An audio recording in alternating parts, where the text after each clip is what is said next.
थोड़ा बहुत बहुत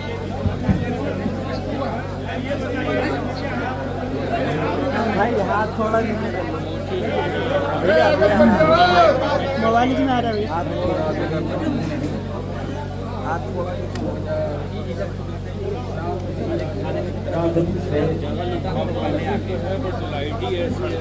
ठीक है तो राजनीति से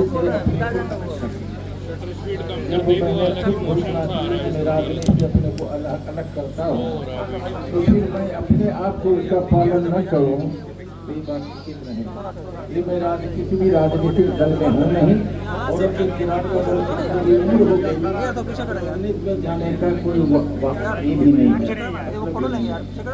तब इन्होंने शुरू किया है राजनीति में आए हैं इन्हें मैं बधाई देता हूँ और एक ही कहूँगा मेरा जो 50 वर्ष का राजनीति का अनुभव रहा कि राजनीति का स्वरूप बिगड़ गया। राजनीति का जागृति पैदा करनी।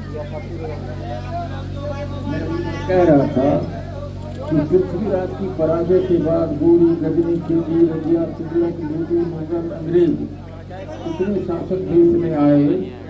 कभी महाराणा प्रताप, कभी शिवाजी, कभी बहादुर शाह जफर, कभी अलग अलग ढंग से लोगों ने कोशिश की लेकिन देश आजाद नहीं हुआ क्योंकि राजनीतिक दल नहीं था। गांधी जी ने यही काम किया कि गांव स्तर से लेकर दिल्ली स्तर तक राजनीति का ढीला ढाला यही संगठन खड़ा कर दिया और देश आजाद हुआ। जागृति पैदा की बदकिस्मती से अब राजनीति विकृति पैदा करने लगे। इसलिए राजनीति के प्रति धीरे धीरे लोगों में नफरत पैदा होने लग गई और परिणाम ये निकला कि राजनीति से अच्छे लोग सब निकलने लग गए। मैं गांधी से कहूँगा आपने प्रयास किया है अच्छा है, मैं इसकी सराहना करता हूँ और मैं आपको समर्थन भी करता हूँ।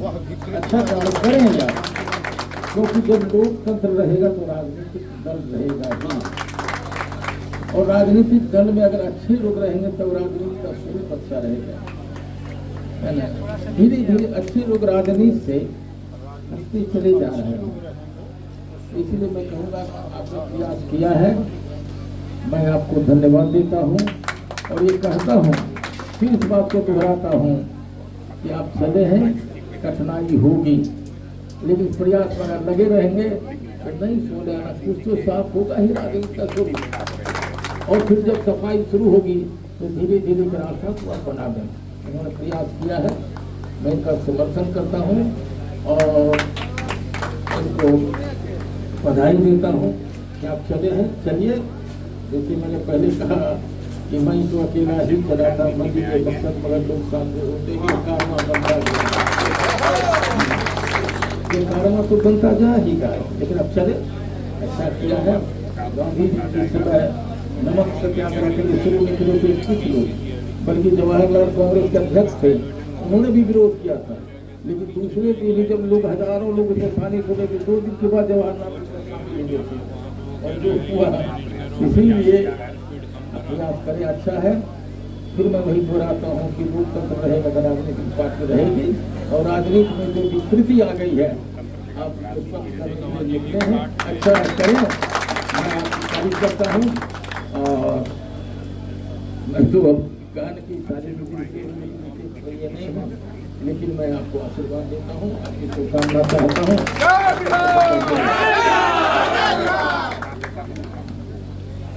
सबसे पहले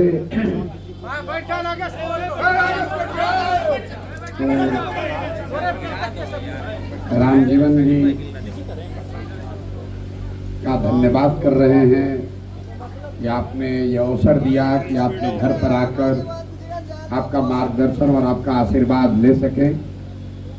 इस पूरे 3 साल के प्रयास में बिहार में जब गांव-गांव हम लोग गए हैं तो बहुत कम ऐसे नेता हैं जो कि राजनीति में आज नहीं हैं, जीवित हैं, राजनीति में नहीं है और जिनके बारे में समाज आज भी अच्छा बोलता है।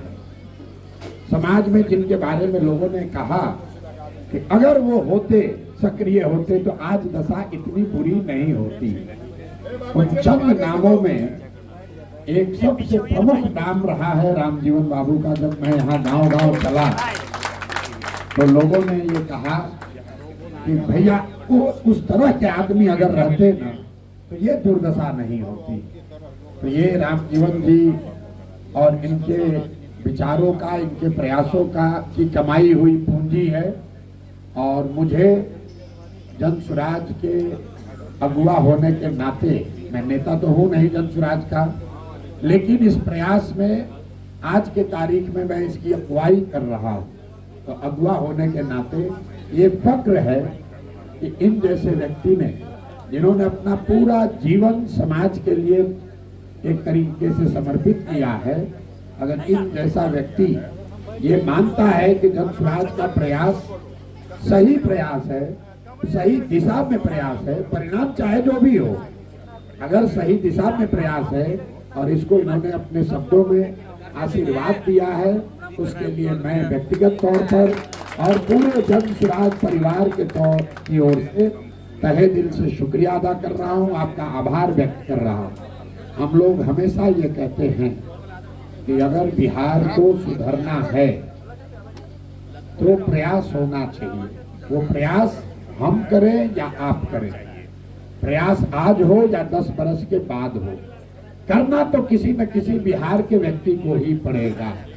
तो हम लोग प्रयास कर रहे हैं और मेरा अपना मानना है कि जो बात रामजीवन बाबू ने बताई, ये प्रयास परिणाम की चिंता किए बगैर हम लोग कर रहे हैं। और मैं अक्सर कहता हूं, महाभारत की कथा बिहार में, देश में घर घर में सुनाई कही जाती है।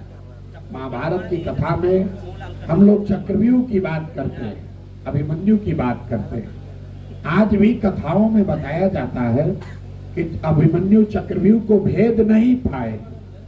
ऐसा कथाओं में कहा जाता है कि 6 दरवाजे तोड़ने के बाद अभिमन्यु को घेर कर लोगों ने मार दिया। लेकिन मैं हमेशा लोगों को याद दिलाता हूं कि आज भी जब कथा कहानी होता है तो कथाओं में अभिमन्यु के प्रयास की चर्चा होती है, अभिमन्यु के शौर्य की चर्चा होती है। उनको घेर कर मारने वालों की चर्चा कोई नहीं करता। तो बिहार को सुधारने के लिए अगर हम लोगों ने जो प्रयास शुरू किया है, और इसमें प्रशांत किशोर अकेले नहीं है, लाखों लोग जो बिहार में आज ये सपना जी रहे हैं कि बिहार में भी एक नई क्रांति, नई शुरुआत हो सकती है, ये वैसा ही एक प्रयास है। और मैं आपके माध्यम से रामजीवन बाबू को, बिहार की जनता को एक बार फिर से दोहरा रहा हूं, इस प्रयास को करने में अगर हम लोगों का सब कुछ समाहित भी हो जाए तो भी कोई अफसोस नहीं है। बिहार सुधरना चाहिए, इस मिट्टी का कर्ज है। हम लोग ये काम एमएलए एमपी बनने के लिए नहीं कर रहे। मैं आपको बता रहा हूं, जब मैं बेगूसराय से पैदल चल रहा था तब मेरा एक प्रण था, मैं गाड़ी पर पैर नहीं रखता था। मेरी बड़ी इच्छा थी कि मैं आकर रामजीवन बाबू से मिलूं, लेकिन चूंकि हमारा पदयात्रा का रूट इससे अलग था तो इनसे मुलाकात नहीं हुई। लोकसभा चुनाव से पहले तो मेरी इनसे फोन से बात हुई थी, तो इन्होंने उस समय भी मुझे कहा कि आप लोकसभा का चुनाव लड़िए, कहीं से चुनाव लड़िए, और आज भी मुझे सलाह दे रहे थे।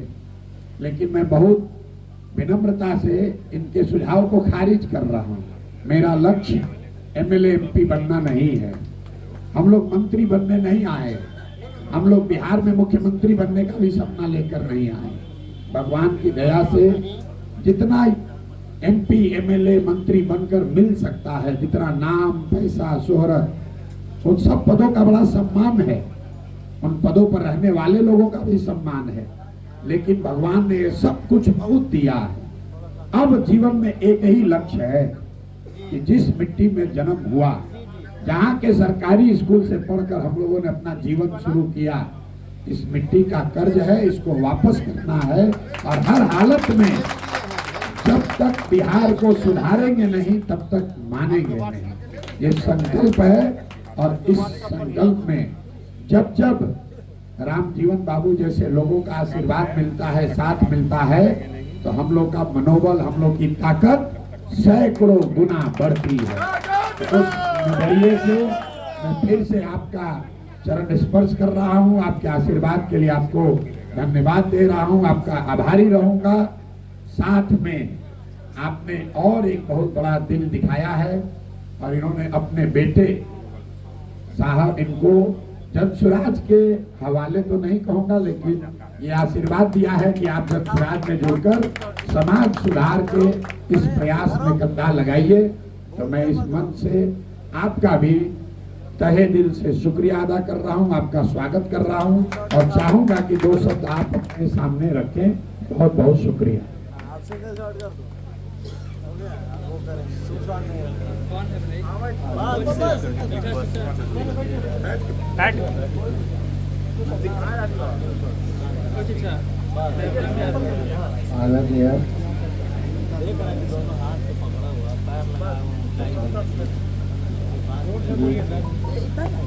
आदरणीय प्रशांत किशोर जी, आदरणीय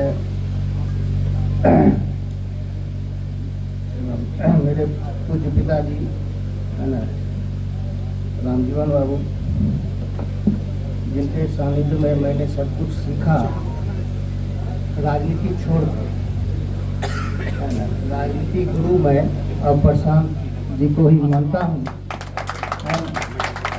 कि जो संस्कार पिताजी ने मुझे दिया वह जरूर होगा कि प्रशांत जी जहाँ हमको लगाएंगे, जिस अवस्था में हमको छोड़ेंगे, कभी इनको डिमोरलाइज नहीं होना पड़ेगा, यह मैं इनको वचन देता हूँ। सबसे बड़ी बात है कि आपने जो सम्मान यहाँ इस धरती को दिया, इसके लिए मैं आपको धन्यवाद देता हूँ, साधुवाद देता हूँ। बहुत बहुत धन्यवाद। बस अंतिम एक बात, रामजीवन जी के उपस्थिति में कि आपने जो शब्द 93 साल की उम्र में राजनीति छोड़ने के बाद जनसुराज के लिए कहे हैं, तो मैं मीडिया के सामने आपको सबको साक्षी रख के बता रहा हूँ, गांव-गांव में भी कहता हूँ, उसको दोहरा देता हूँ कि जब तक प्रशांत किशोर जनसुराज में जुड़े हुए हैं, इसकी ईमानदारी में, इसकी शुद्धता में, इस प्रयास के पीछे जो सोच है उसमें एक पैसे का भी कॉम्प्रोमाइज ना हुआ है, ना आगे होने देंगे। जिन विचारों को लेकर हम लोग चले हैं, उस विचार को लेकर आगे ही चलेंगे।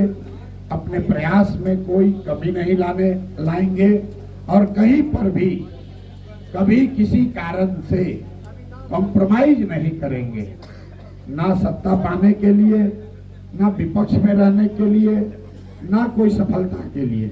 अगर जरूरत पड़े तो आने वाले 10 साल भी रोड पर रहना पड़े, कोई बात नहीं है।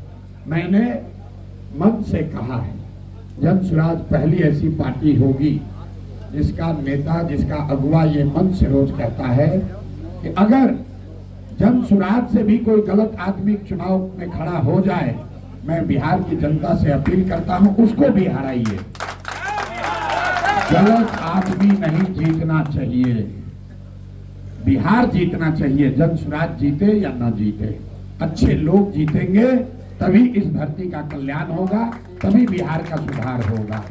हम लोग की कोशिश होगी कि समाज से सबसे अच्छे लोगों को आपके प्रतिनिधि के तौर पर चुनने का आपको अवसर दे। और मेरा विश्वास है कि समाज की जो चेतना है वो दब गई है, मरी नहीं है। आईने पर जैसे धूल पड़ जाता है, तो बिहार के लोगों की चेतना पर धूल पड़ गई है, वो मरी नहीं है। ये ज्ञान की भूमि है।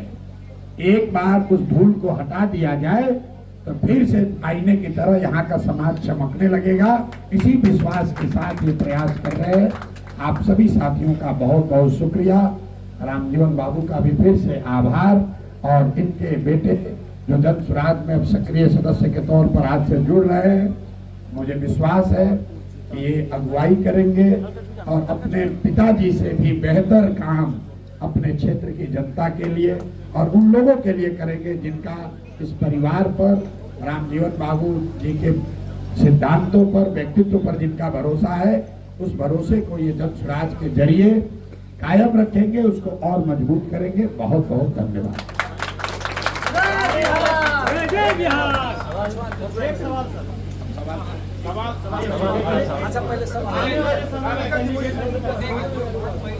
देखिए, जन सुराज ने गांव-गांव में जाकर कहा कि उम्मीदवार वो होगा जिसको स्थानीय लोकल लोग चुनेंगे। उसमें पैसे का कोई महत्व नहीं, जाति का कोई महत्व नहीं, प्रशांत किशोर से आप कितने जुड़े हुए हैं इसका महत्व नहीं है। बिल्कुल लोकतांत्रिक प्रक्रिया है। जिन लोगों ने जन सुराज के साथ जुड़कर समाज के लिए जन सुराज के विचार को घर घर पहुंचाने में जिन्होंने भी प्रयास किया है, उनके बीच में लोकतांत्रिक मुकाबला है। जिसको इस क्षेत्र की जनता चुन लेगी वही जन सुराज का उम्मीदवार हो जाएगा। प्रशांत किशोर ने अपने आप को उस प्रक्रिया से अलग कर लिया है। और मैंने ये शुरू में कहा था तो कुछ लोगों को लगा कि ये तो कहने की बात है, टिकट तो यही देंगे। लेकिन आप देख लीजिए, टिकट की चर्चा जिस कमेटी में होती है, प्रशांत किशोर उसमें बैठते भी नहीं है। मैं तो अभी भी गांव-गांव घूमकर लोगों को यही कह रहा हूं कि अपने बच्चों के लिए वोट दो, बिहार में शिक्षा के लिए वोट दो, रोजगार के लिए वोट दो, बिहार में बेहतरी के लिए वोट दो। मैं टिकट की कमेटी में नहीं बैठता हूँ। तो सारे लोग यहाँ आएंगे, लोग बैठेंगे, यहाँ पर सामूहिक निर्णय होगा। जिसके पक्ष में निर्णय होगा वो सही उम्मीदवार होगा। दूसरी बात, इतने बड़े व्यक्तित्व के लड़के को का राजनीति में आना, उसको आप टिकट से मत जोड़िए। आप इनके व्यक्तित्व का कम से कम ख्याल रखिए। ये वो लोग हैं जो चाहते तो जीवन भर, जीवन पर्यंत राजनीति कर सकते थे। इन्होंने सब कुछ रहते हुए छोड़ दिया और आप कह रहे हैं कि टिकट मिलेगा कि नहीं। ये टिकट की राजनीति करने वाले लोग नहीं हैं, ये उससे बहुत बड़े लोग हैं। तो इनके सम्मान में मुझे लग रहा है कि आपको ये सवाल नहीं करना चाहिए। जो कुछ भी जिम्मेवारी समाज की ओर से इनको मिलेगी, जन सुराज में मिलेगी, मेरा पूरा विश्वास है कि उस पर ये खरे उतरेंगे। संस्कार भी है और आगे करने की सोच भी है।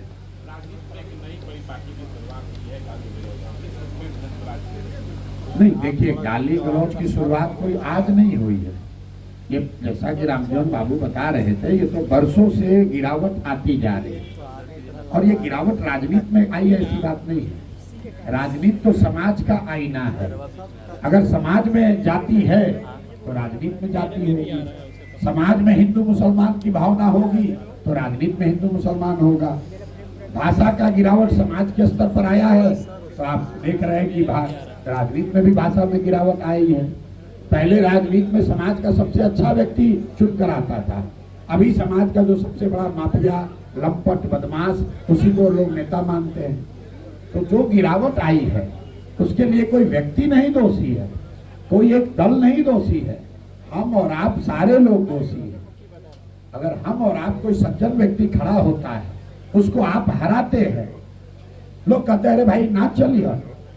भोजपुरी में हम अक्सर कहते हैं, कोई अच्छा आदमी खड़ा होता है, लोग अपने घर में बैठ के हंसते हैं, अरे भाई बिहार में ही नाच चलिए, हमारा मजबूत आदमी चाहिए।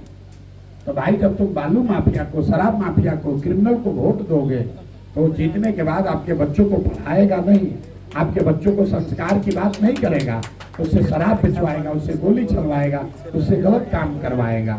इसीलिए जन सुराज में 3 साल हो गए, मैंने आज तक वोट नहीं मांगा है।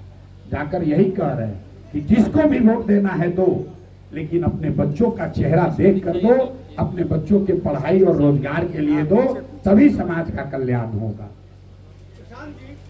बहुत बड़ी हस्ती समाजवाद वो कहा जाता है कि लोहिया से, छोटे लोहिया से लेके जयप्रकाश नारायण का सपना तक समाजवाद की ओरिजिनल। जरा इनको बोलिए तो पीछे टक के बैठेंगे, पूरा फ्रेम उनके साथ।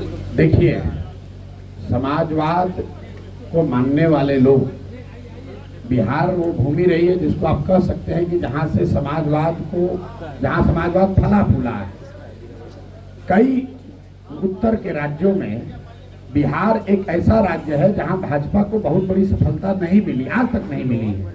और उसकी एक वजह यह है कि समाजवादी सोच यहाँ की बहुत निचले स्तर तक है। समाजवाद को लेकर प्रशांत किशोर और जन सुराज की क्या सोच है मैं आपको वो बता देता हूँ। समाजवाद की मूल सोच है समता मूलक समाज। और हमने जो अध्ययन किया जो इसको देखा समझा तो जन स्वराज ने कहा कि समाजवाद के नाम पर सिर्फ जातियों की जो राजनीति हो रही है, जाति आधारित आरक्षण की जो बात हो रही है, राजनीतिक भागीदारी की जो बात हो रही है, उससे समता मूलक समाज नहीं बन सकता है।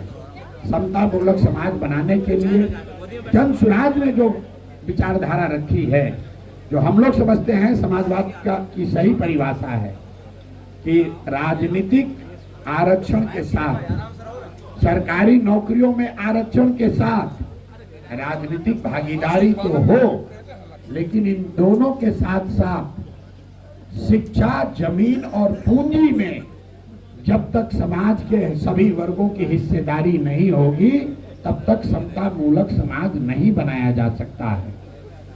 मैं इसका आपको उदाहरण देता हूं। 30 साल से बिहार में सामाजिक न्याय की राजनीति हो रही है, सो कॉल्ड। अभी जातीय जनगणना हुई, कई लोग आपस में उलझ गए, समाज जातीय जनगणना के पक्ष में, विपक्ष में। आप जातीय जनगणना 500 करोड़ रुपया खर्च करा के कराया गया है। जिन लोगों ने कराया वो उसको पढ़े भी नहीं। आप उसमें पढ़ के देखिए, 30 बरस के सामाजिक न्याय और समाजवादी सोच की राजनीति के बाद आज बिहार के जातीय जनगणना के अनुसार सिर्फ 3%, ध्यान दीजिए, 3% दलित समाज के बच्चे 12वीं पास करते हैं। 5% से कम अति पिछड़े समाज के लोग 12वीं पास कर रहे हैं।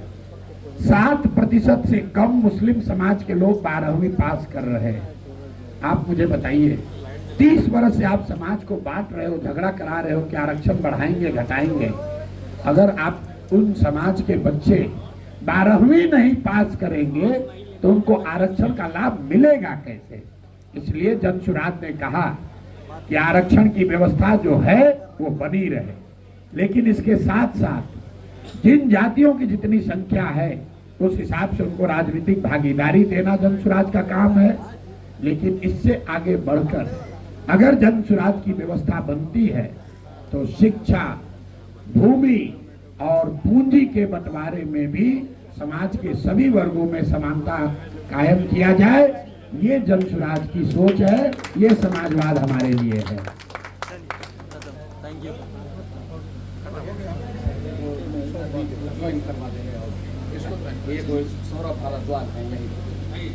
आइए सौरभ भारद्वाज जी। सौरभ देखिए, ये बेगूसराय जिला के सामाजिक कार्यकर्ता हमारे प्रणेता के समक्ष जन स्वराज परिवार में जुड़ रहे हैं।